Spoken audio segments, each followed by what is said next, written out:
Design shapes the way you live. I'm Nico, an interior design expert focused on the connection between home and well-being.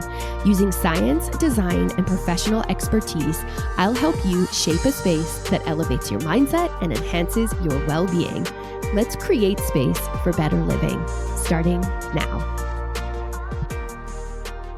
Welcome back to Your Home by Design. I'm Nico, and today we're stepping into one of the most important rooms of the house, the kitchen. More than a place to cook, the kitchen is a mirror of culture, tradition, and even psychology. Around the world, kitchens look and feel very different. In Japan, efficiency and precision shape every inch. In France, kitchens are layered with textures and story. In Sweden, light and functionality rule the day. And here in North America, the kitchen is often a showcase. Concealed appliances, hidden pantries, and hardware that doubles as jewelry for the home. But here's the big question. What can we learn from these kitchens? What details can we borrow? Whether it's materials, storage solutions, or even lighting styles that will make our own kitchens not just beautiful, but healthier, happier, and more supportive of our lives. Today, we're breaking it down country by country with, of course, a Paro lens, weaving design psychology and neuroaesthetics and practical know-how into an episode that will give you real tools for designing a kitchen that truly works for you. When I think back to some of the kitchens that I've lived in, and if you've been listening here for a while, you know that I've moved around, I've traveled, just different circumstances. So I have experienced living in many different styles of kitchens, and they've all told such different stories. I've had the kind of tiny apartments where the kitchens are sort of tucked away and you could literally stand in the middle and touch both walls with your arms stretched out. I've also designed homes where the kitchen was the showpiece, where all of the, or at least a big part of the design centered around the placement of that kitchen and getting all of the details right. And usually it was, how do we put as much square footage into the kitchen as possible? It was the place where everyone would linger, right? And those experiences taught me something important. A kitchen isn't just about cabinetry. It's not just about countertops. It's really a dance between how all of these things come together, the way it looks aesthetically and the way that it allows us to use the space for what we need. But it also indicates where you place your importance. And as we'll see, different countries approach it differently. It's really interesting, and we'll talk about all of that today, and you'll be able to sort of see how countries do it differently and where they place their emphasis.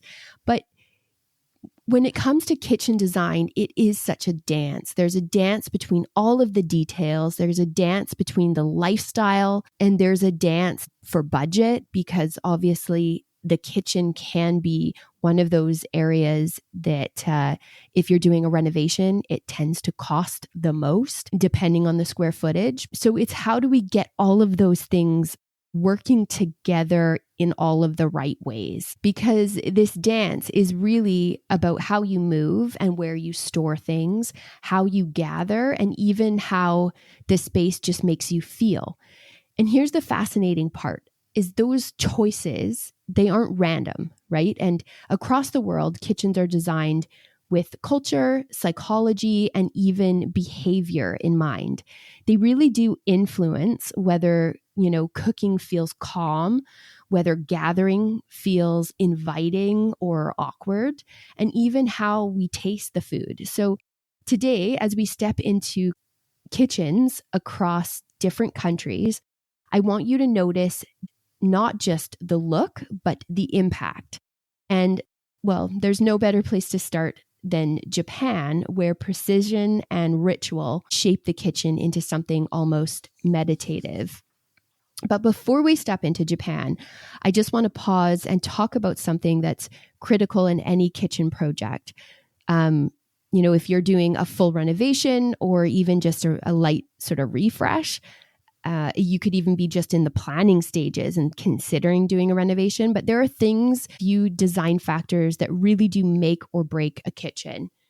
And these are things that designers kind of obsess over as they're planning out a kitchen, because they often affect how the space truly works. So if these haven't been considered properly or really, really thought through and tailored to the homeowner, then in the end, you could have a kitchen that looks beautiful, but just doesn't really function as well or work as well as what you need.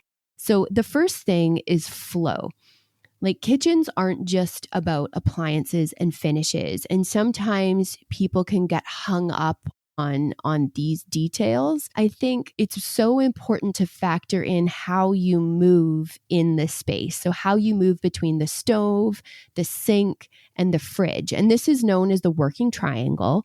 And I think a lot of times too, people get hung up on making sure that this working triangle is exactly, it's a tight triangle and everything's right there, which is very important. But again, it has to be considered with how you use the kitchen and how you move and even your body size and all of these things.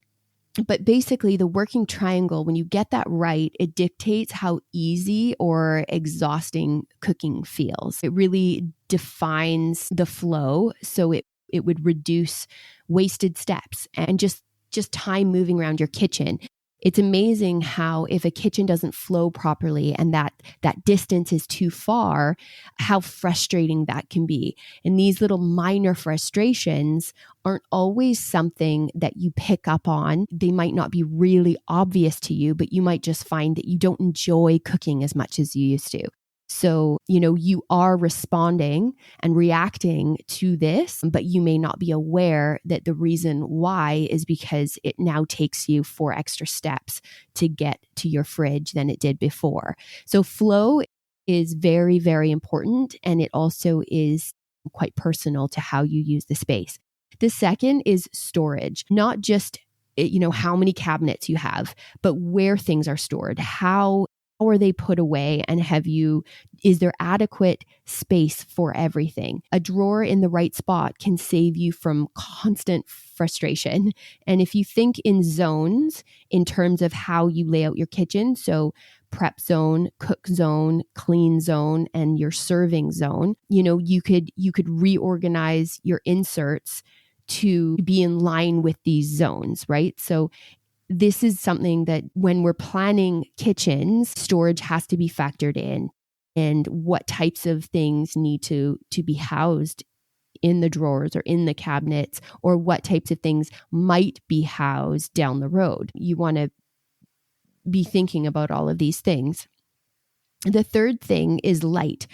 Most people overlook it, but lighting really does shape how we feel in the kitchen and even how our food looks. If you don't have adequate lighting and you're not able to see the colors of your food, that's going to impact whether that food is appealing. So, designers really do use layered lighting in kitchens. So your task lighting, your task and prep, your ambiance for mood, and your accent, which is really just more or less for style. If you're just refreshing your space, even swapping in warm, dimmable bulbs can change the whole atmosphere. And, even things as simple as adding a lamp, if you've got a peninsula or something, just a stylized, interesting lamp that's going to elevate that space and provide that ambiance. But depending on the location of the kitchen as well, right? Is it tucked away or is it the center of the house? This is really important because where it's located often will depict what style of lighting you need. If it's a space that you walk through to get to another room, how is the lighting there? If it's something that's tucked away in the corner of the house, well, maybe you don't need as much ambient lighting because it's not as connected to the living spaces. So in the evening, when you want that ambiance and you want it to feel very chill, you don't need that as much because it's not connected. And the fourth is materials. Kitchens are such hardworking spaces. So you need materials that stand the test of time. So things like countertops and flooring and your cabinet fronts. The details of your cabinet fronts really do speak to the style of the cabinetry.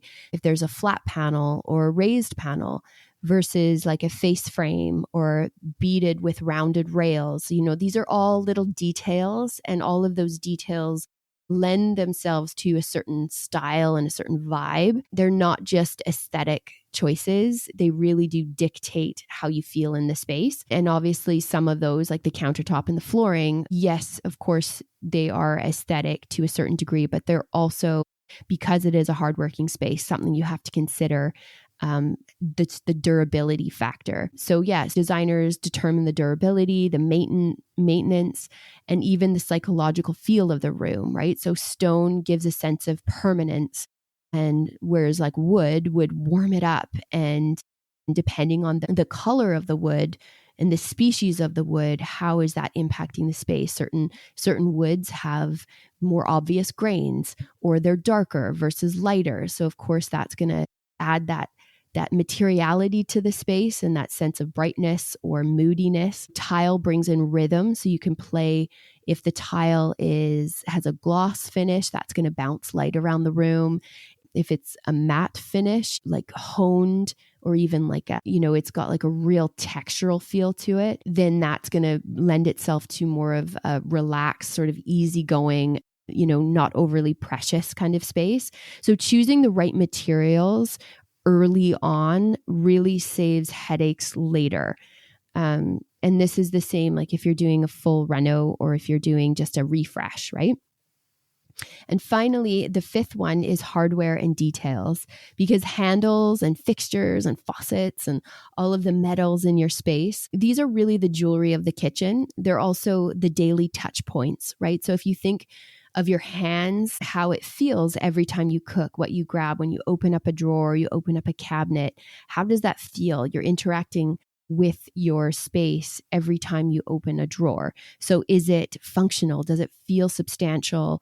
And is it easy to open and close? There's a lot of hardware out there that looks amazing, but when you go to touch it, the weight of it's off. I've found hardware before that it was super cool, but I got it, I ordered a sample, and when it arrived, the weight of it just didn't make sense for, like, it looked like a very substantial handle, but the weight, it was very, very light to touch. So it just threw me off. And I think that it just changed the experience, right? When you expect, when you see it, for it to feel like this really heavy, robust piece of hardware, yet it felt very light. And it didn't line up. So aesthetically, it didn't make sense. It would have impacted how someone responded to that space every time they opened and closed the drawers. It probably would have been a slight annoyance. So you think about those things. So no matter what stage you're at, these factors, the flow, the storage, the light, the materials, and all the details should be a part of your thinking. Because a kitchen isn't just built from the ground up, it's designed as a whole. And when you start looking globally, you'll see how each country prioritizes these factors in really different and very inspiring ways. So let's chat about Japan. Okay, so when I was looking up and researching Japan, looking at the different styles of kitchens and just how different cultures approach how they set up their kitchens. And I love Japan. I mean, it really did call me to think about how I organize my kitchen, because in Japan, kitchens are so efficient, and their storage, and it's very, like, nothing is wasteful. It has an intention, and there isn't excess. And I like that. There's something nice about the feeling that everything has a place, everything has a purpose, and where it lives has been thought about, and Yeah, it's just there isn't excess. And I think that that's really nice. They have this term that's called ma, which is a concept of negative space. So the spaces between things, they see this empty space as important. Like it enhances everything around it. And I love this concept because in design, it's so important to have negative space. If you're arranging something, you have to not only think about the objects that you're arranging, but what does that space look like in between? And how is that making the one object feel? So I just love this concept. But I think culturally, it's really interesting that in Japan, they utilize this concept in not just displaying things on a shelf like you might see in other places, but this concept seems to be something that they take literally into something like a kitchen drawer, where there is negative space amongst the objects within the drawer. Now, I don't know if you've ever opened up a drawer and it's very neatly organized and there isn't an excess of things, and thought about how nice that felt. I know for myself, just it feels great when you can open up a drawer and it's got that intentionality to it. There's something to be said for that. And I think in Japan, they do that exceptionally well. But the kitchens are often very compact and designed for ritual. So storage is typically vertical. It's just function forward. And clutter is really hidden. So any less visual noise, it lowers stress and supports focus and very mindful activity. So if you're cooking, you're going to experience a very focused and mindful way of cooking. Their appliances are very compact as well. So in an oven, you'll find, their ovens, first of all, are very tiny. It's a little range often, and inside is a little fish grill. So that grill is used regularly to grill fish. Some people use it for other things. They don't often have dishwashers. Storage is very functional. There's not excess amounts of square footage. So it's tight and things are often hidden or locked away. So, it's just very minimal and very function forward. And I just love the level of simplicity and use of natural materials. And they really do just embrace that negative space. So I would say if you want to take something from Japan, it could be just to rethink your storage by zoning tools to their task, right? So prep tools by the cutting boards, pans and oils by the cooktop or oven, cleaning by the sink, and add drawer inserts or slim pullouts to create order, and just do away with things that you don't use, right? Less can often be more. And I think that's something that Japan can teach us, is that less is more, because you can focus on the negative space. It's less visual noise. It's very function forward. And there's just beauty in that simplicity. And I think that Japan does that really well. So now let's talk about France. France, I would say it's an interesting thing, because when you hear people describe how people dress in France, I've often heard that in France, people they prioritize quality often over quantity. So if they're going shopping or whatever, they're going to buy something that's a little more costly and get one, versus buy lesser quality to have more than one. And I think that that's true in their kitchens as well, because the quality of materials, it's not often, or in average homes, it's not about the square footage. It's not about gaining and going big with things. It's really about celebrating quality, and it's not necessarily the forefront of their home. So French kitchens really celebrate cooking, as this sort of beautiful experience. And they incorporate stone and tile floors and marble tops and open shelving with copper and wood on display. And aged finishes that have a patina. And, they're not afraid to run the wood floors into the kitchen. And or they might do tile inlay juxtaposed to old herringbone wood floors. I think one of the things I love is there's this always a sense of like an old world connection.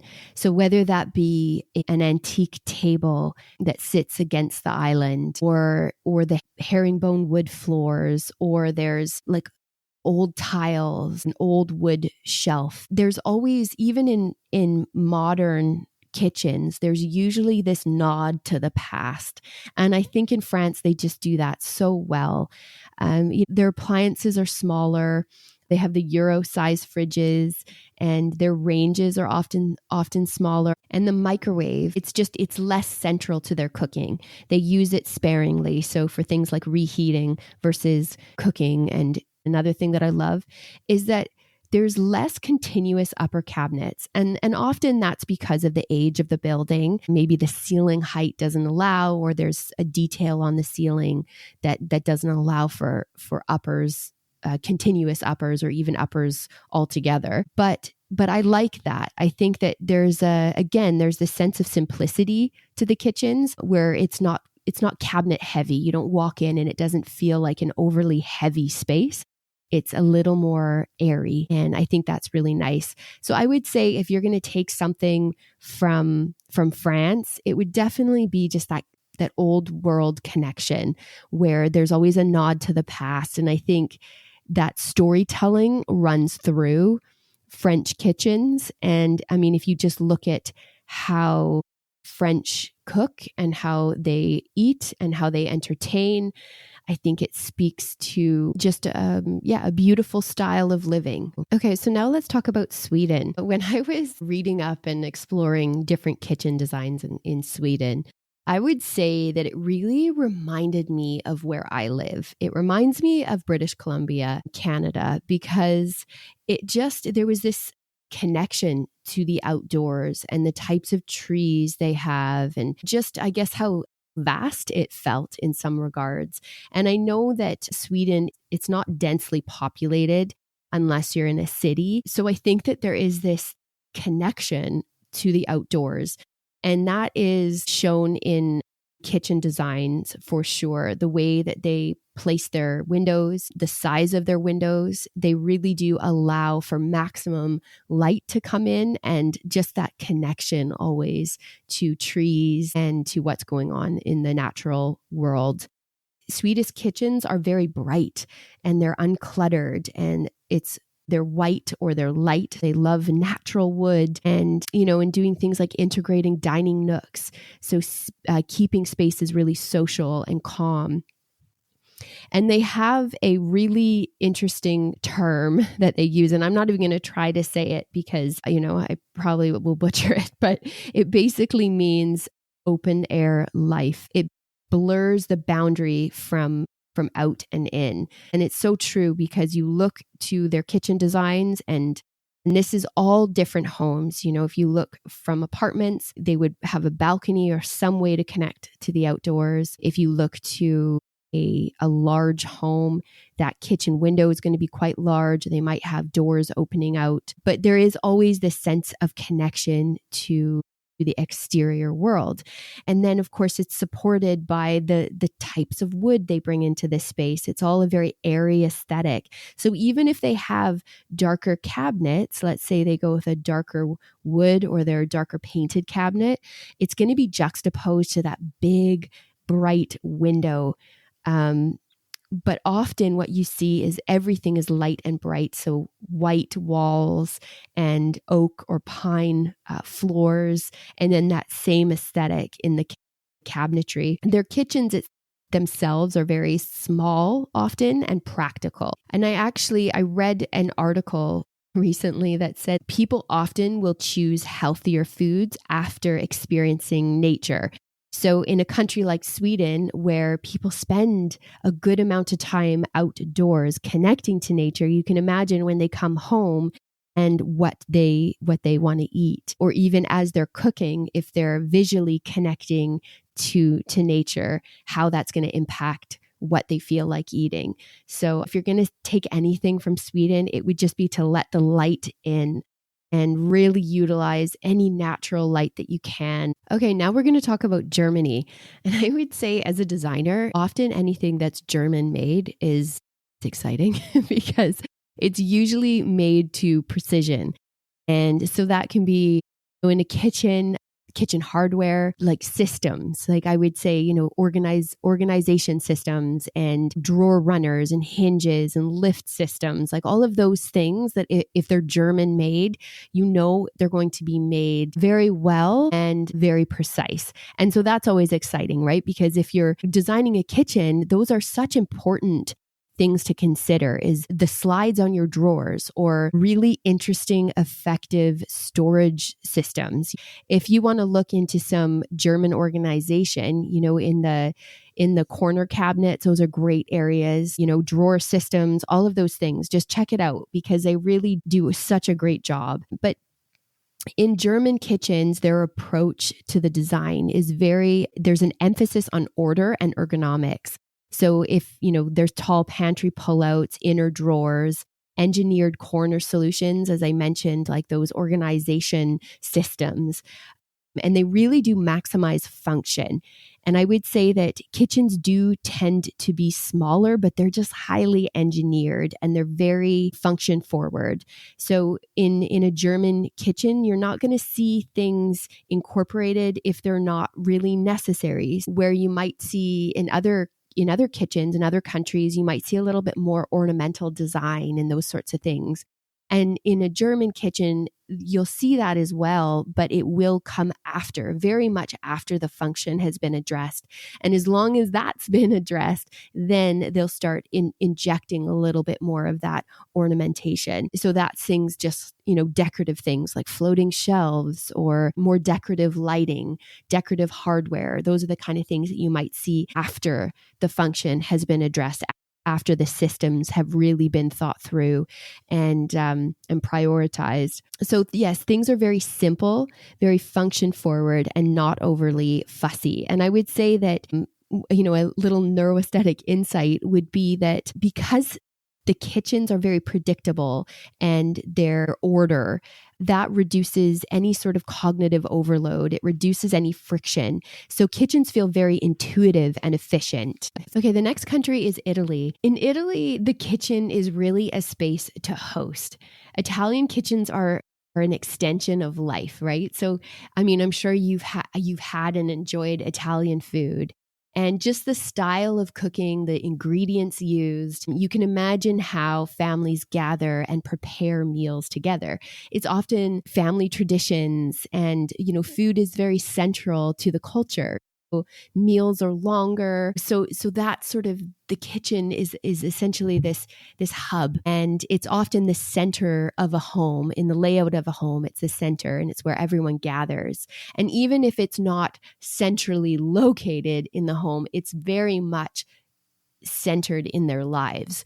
So, and in terms of the design of the space, Italy is one of the world's biggest producers and exporters of natural stone. So there's more of it. They use more of it in all sorts of levels of design. They'll incorporate marble and travertine and granite.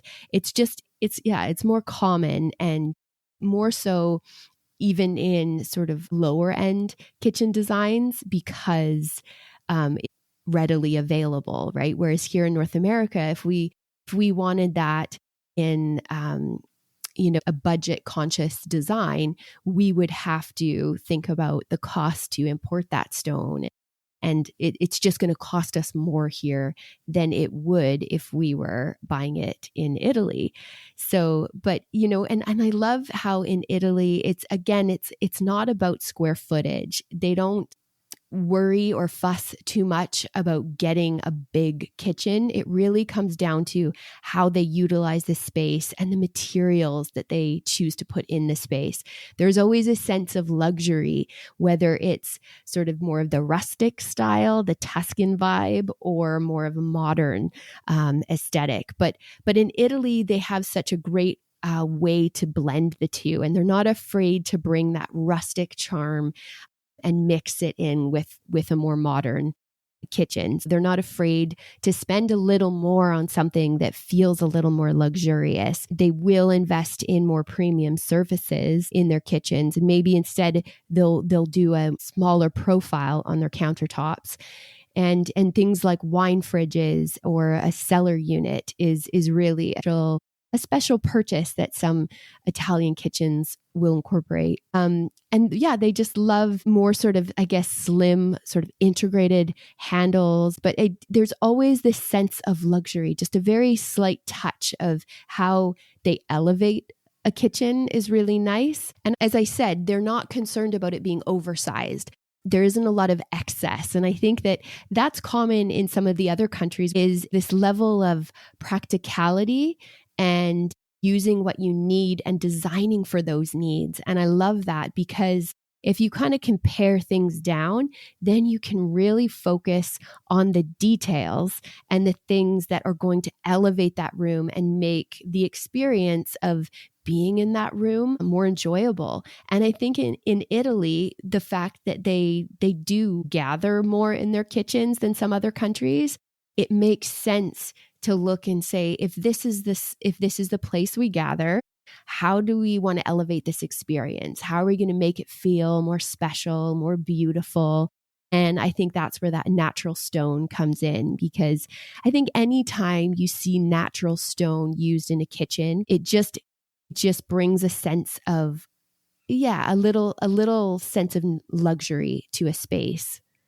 And of course, depending on the veining of that stone, if you want to make it really bold, if you want to make it subtle and refined. And I love that about the use of natural stone in a space, because it really has a personality of its own. And how you choose a stone can influence the rest of the choices in the space. You could take from Italy would be to really let the stone shine and make that the center of the space, and choose that first, and then make all of your other choices based on that, letting it be a bit more of a focal point and a highlight in the space. And, I think if you're spending the money on stone, get something that actually has a voice in the room. Okay, now we're going to talk about North America. I would say that we have our focus in North America is definitely, we love the details. We love, hardware, and we love appliances, especially if they're concealed appliances. We love if somebody has a double fridge or a double wide fridge or 2 dishwashers or a double sink and then a prep sink on an island. And if the island is oversized and it's got a lot of stools for people to sit. I think that in North America, we just generally like things in excess. And I won't say that's always a bad thing. I think that it can be a great thing, because it does allow you to look at a space and say, how can we maximize this? And of course, in North America, the square footage is different than some other countries. Our homes can be larger. Therefore, it just allows for a larger kitchen. And I think that in North America, people do look at their kitchen as the hub of their home, and they really want it to be this sort of multi-purpose kitchen. It's a room that they gather in, they prep food in, they might work in it, they socialize in it.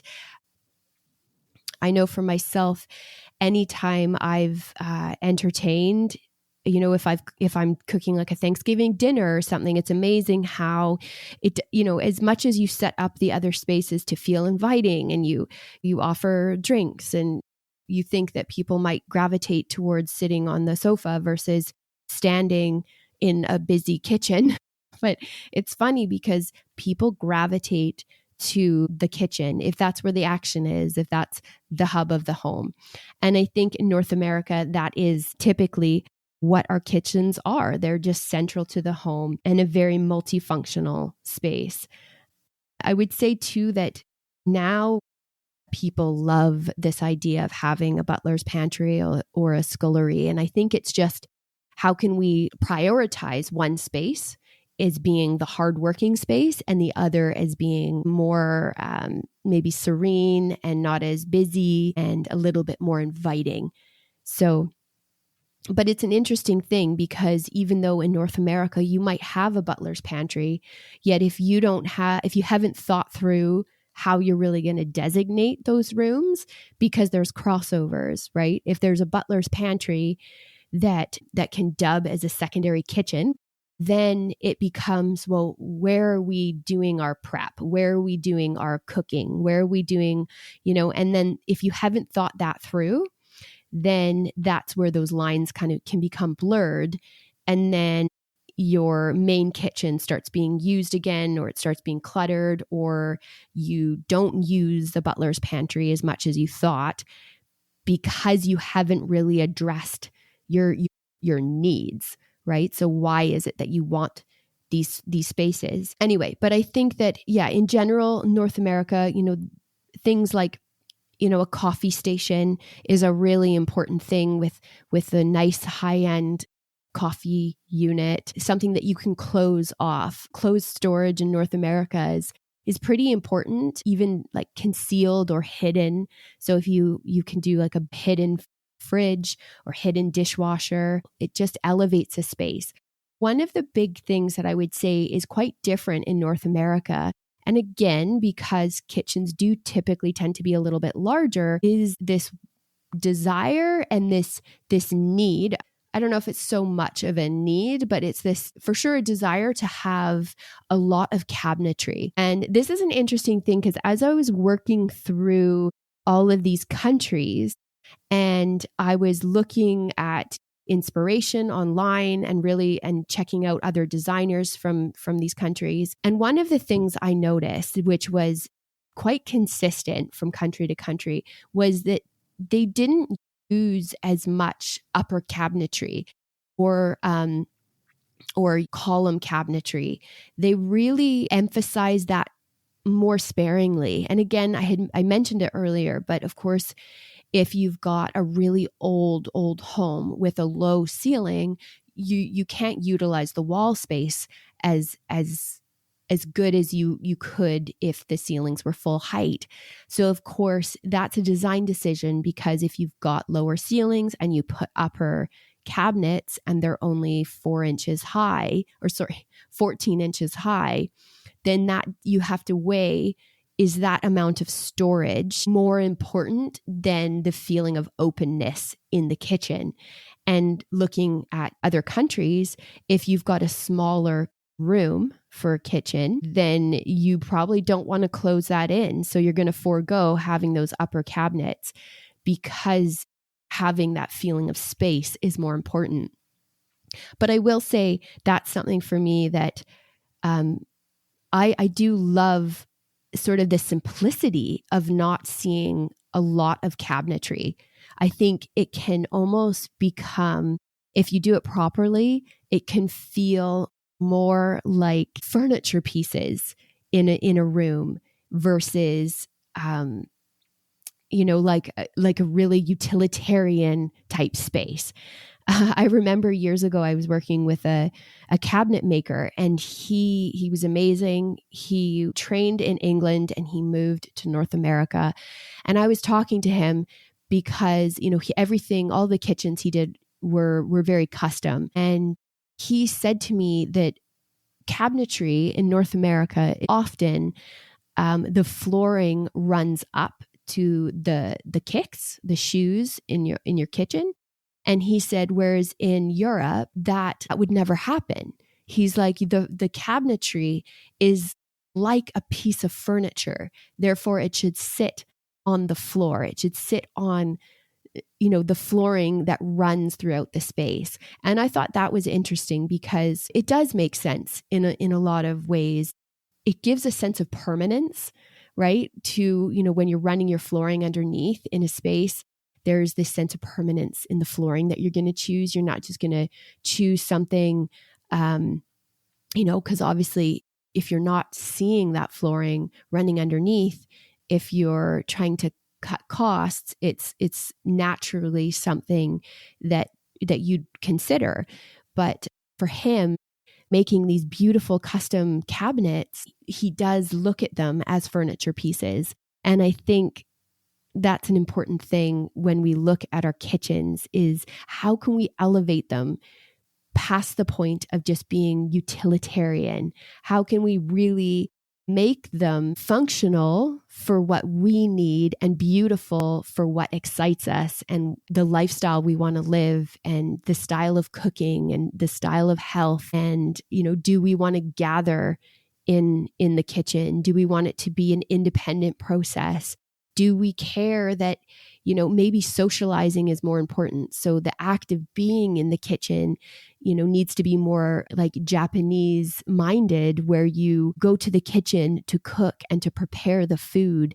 And then the eating and the enjoying happens outside of that space. And I think that we can pick and choose and borrow so many different things from around the world. And that's something that I love about this series is it's allowing us to look to other countries to inform and inspire how we do things so that we get to say, is this how we want to keep doing it? Or should I consider something else? And I think I just want to encourage you as I finish this episode is just to always look for inspiration beyond your borders. I think that it's easy to just go to the showrooms that are in your town and of course, when it comes down to it and you're making purchases, of course, that often makes the most sense. But to get informed and inspired, and now just with technology, what we're able to learn and see from all over the world. So I would just say, broaden your horizons when you're designing your kitchen and really look to other countries and other styles of living to inspire your life, to cause you to ask yourself important questions, because the kitchen is a very key part of the home and it really does impact your health and your well-being and your sense of connection. So make sure that all of your choices are made with impact and with thought. Thank you for listening to today's episode. Thanks so much for listening today. If you found this episode helpful, the best way to support the show is to follow along and share it with someone who'd love it too. And if you'd like to go a step further, you can become one of our Better Living backers. It's a small monthly contribution that helps keep the show going. And as a thank you, I'll send you a personal note along with a 15% discount for the Create Space course when it launches. You can find the Support the Show link right in the show notes. I'm so glad you're here. Thanks for creating space with me.